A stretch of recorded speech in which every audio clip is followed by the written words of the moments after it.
அவர்கள் பெயரிலே தர்மமா செய்து விடலாம். நாளைக்கு மறுமையில இறைவன் முன்னாடி தப்பிச்சிடணும்.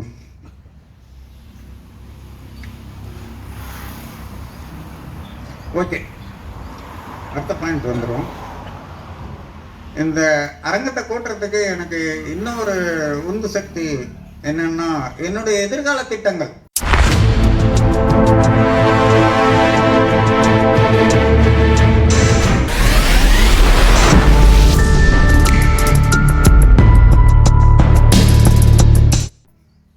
இந்த கம்பெனியை என்னவா எடுத்துட்டு போகணும், நம்ம என்னவா செய்யணும், எப்படி நம்ம எதிர்காலத்தை எப்படி வரவேற்கணும் அப்படிங்கிறதுல எனக்கு ஒரு ஆசை. அந்த எதிர்கால திட்டங்களை நான் சொல்லிடுறேன். இந்த தொழில் சார்ந்த, இந்த அடுப்பு சார்ந்த தேவைகள் இருக்கிறவங்க கேட்டுக்கலாம். நான் ஏன் இவ்வளோ விளக்கமாக பேசுகிறேன் அப்படின்னா, இங்கே வந்தவங்களுக்கு சில விஷயங்கள், இங்கே வராத இன்னும் எத்தனையோ பேருக்கு இந்த வீடியோ வழியாக, யூடியூப் சேனல் வழியாக நிறைய பேருக்கு நிறைய செய்தி போய் சேருங்கிற அடிப்படையிலையும் இந்த விஷயங்களை சொல்கிறேன். நான் நிறைய இடங்களை என்னை கூப்பிட்டு போயிருக்கிறாங்க. நீங்கள் வாங்க, எங்களுக்கு இப்படி செஞ்சு கொடுங்க, அப்படி செஞ்சு கொடுங்க. அவங்களுக்கு யாருக்குமே நான் இல்லைன்னு சொல்லாமல் எல்லாத்துக்கும் செஞ்சு கொடுத்துருக்குறேன். ஒரு குறிப்பிட்ட சில பெரிய நிறுவனங்கள் 500 அடுப்பெல்லாம் ஒன்றா வச்சுலாம் பண்ணுறாங்க. அந்த மாதிரி இடத்துக்கெல்லாம் என்னை கூப்பிட்டு போய் நீங்கள் இதை பண்ணுங்க, அதை பண்ணுங்கன்னாங்க. அப்புறம் அவங்கெல்லாம் நம்ம திரும்பி பார்க்கல. ஆக்சுவலாக ஒரு பெரிய காரு, பெரிய அளவில் கம்பெனி அந்த மாதிரியெல்லாம் இருக்கும்போது நம்மளை பார்ப்பாங்களா என்னன்னு எனக்கு சொல்ல தெரியல.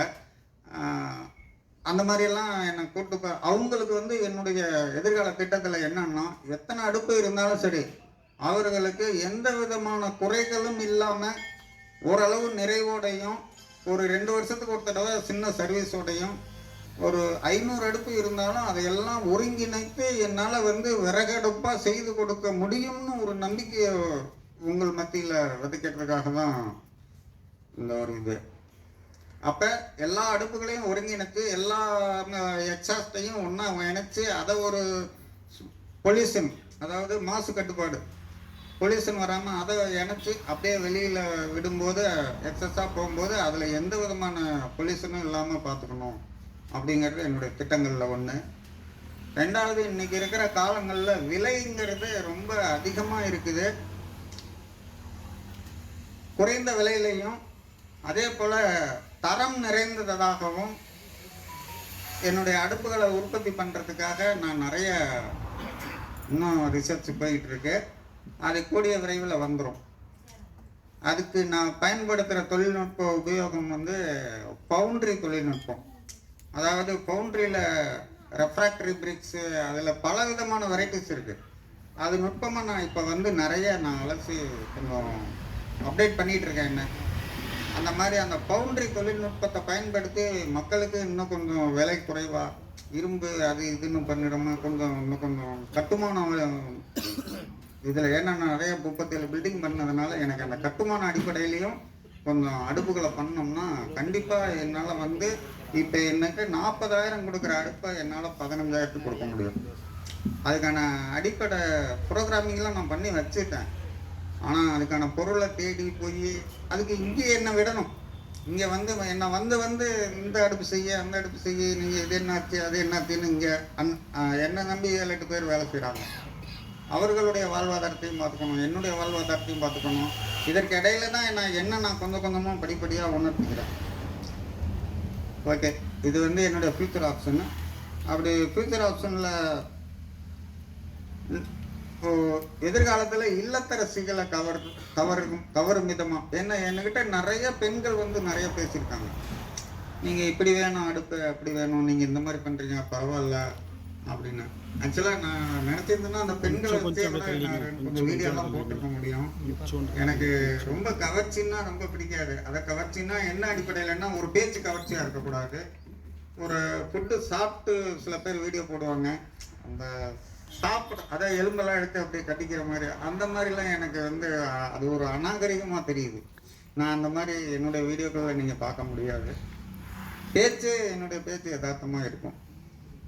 ஓகே, அது ஒன்று முடிச்சுக்கிறேன். அந்த மாதிரி இல்லத்தரசிகளுக்கு தேவையான வீட்டு அடுப்புகளில் நான் ஒரு 12 விதமான அடுப்பை வடிவமைச்சு இருக்கிறேன். இன்னும் வெளியே விடலை, அதான் உண்மை. ஏன்னா நான் ஒரு அடுப்பை செஞ்சு எடுத்துகிட்டு போய் வெளியே வச்சதுமே என்னை 2 வருஷம் பிளாக் பண்ணிட்டாங்க. ஒன்றுமே என்னால் பண்ண முடியல. அதனால் இப்போ ஓரளவுக்கு இறைவன் அருளால் கொஞ்சம் தன்னிறைவு அடைஞ்சதாக என் மனசு சொல்லுது. இப்போ ஒரு பக்கம் அது பாட்டுக்கு என்னுடைய வாழ்வாதாரத்துக்கு தேவையானதும் என்னோட தொழிலாளர்களுடைய வாழ்வாதாரத்துக்கு தேவையான வேலைகளும் அப்படியே இறைவன் அருளால் ஒரு நார்மலாக போய்கிட்டு இருக்கு. நான் ஒரு பக்கம் ரிசர்ச்னா அப்படியே ஒதுங்கினேன்னா இன்னும் ஃபியூச்சரில் மக்களுக்கு நிறைய செய்யணும்னு ஒரு ஆசை. வீட்டில் எப்படி ஒரு அடுப்பு வடிவமைக்கிறேன் அப்படின்னா, ஒரே விறகடுப்பு தான். பக்கத்தில் அந்த ஒலை அடுப்பு சார், அந்த பக்கத்தில் ஒலை அடுப்பு, அதாவது கொடை அடுப்புன்னு சொல்லுவாங்க. அதே தொழில்நுட்பத்தில் நம்ம அடுப்பு பண்ணும்போது நல்ல இன்சுலேஷன்னு. ஒரு அடுப்பு தான், பக்கத்தில் இன்னொன்று தண்ணி காஞ்சிக்கிட்டு இருக்கும், இதில் குழம்பு வச்சுருவாங்க. திரும்ப இந்த குழம்பு வச்சதை என்னென்ன மாற்றிட்டு திரும்ப இதில் அரிசி போடும்போது இது ஒரு 5 நிமிஷத்துலேயே வடிச்சிடலாம். ஏன்னா ஏற்கனவே கொதிநிலையில் வந்துடுது.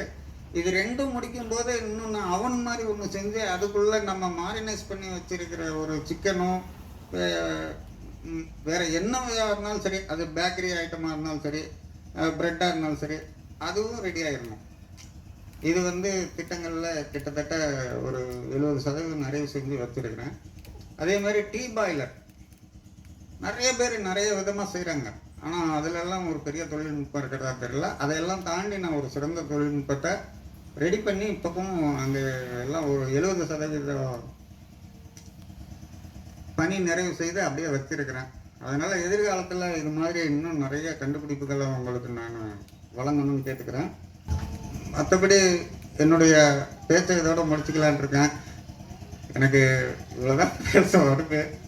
அண்ணன் சொன்ன மாதிரி உங்களை பேசலைன்னு சொன்னால் யாரும் நம்ப மாட்டாங்கங்கிறாங்க. உண்மையிலே எனக்கு பேச தெரியல தான். நான் இப்போவும் என்னுடைய மனசை தான் சொல்லுது. நான் ஒரு சிறந்த பேச்சாளர் கிடையாது, ஒரு யதார்த்தவாதி. நான் என்னுடைய பயணம் இதுவரைக்கும் நான் வந்ததெல்லாம் வெறும் முடிவல்ல, இனிமே தான் ஆரம்பம். இதோட என்னுடைய பேச்சை முடிச்சுக்கிறேன். அஸ்ஸலாமு அலைக்கும்.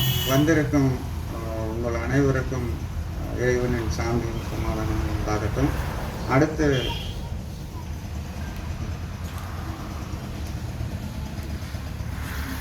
அல்ஹம்துலில்லாஹ், நமது கம்பெனி நிறுவனருடைய இந்த உரையாடலுக்கு சிற்றுரைக்கு நன்றி. அடுத்தபடியாக நேரடியாக நம்மளோட சீஃப் கெஸ்ட்டுக்கு வந்துடலாம்.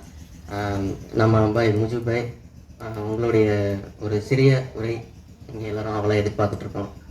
வாங்க. அனைவருக்கும் அஸ்ஸலாமு அலைக்கும். அனைவருக்கும் வணக்கம். எனது பெயர் ஷேக் முஜிபுர் ரஹ்மான். நாங்கள் திண்டுக்கல்லில் முஜிப் பிரியாணி அப்படின்ட்டு ஒரு 2 ரெஸ்டாரண்ட் வச்சு நடத்திட்டு இருக்கோம். நான் இந்த சகோதரர் எல்லாம் சேர்ந்து. இது பாய் எங்களை கூப்பிடும் போது என்ன சொல்லி கூப்பிட்டாங்கன்னா, நீங்கள் வாங்க, உங்களை அவசியம் நாங்கள் கூப்பிடணும். அவங்க மனசில் எப்படி நான் ஆழமாக போய் பதிஞ்சேங்கிறது எல்லாம் வல்ல ரப்பில் ஆலமீனுக்கு தான் தெரியும், எல்லா பெரியவன்.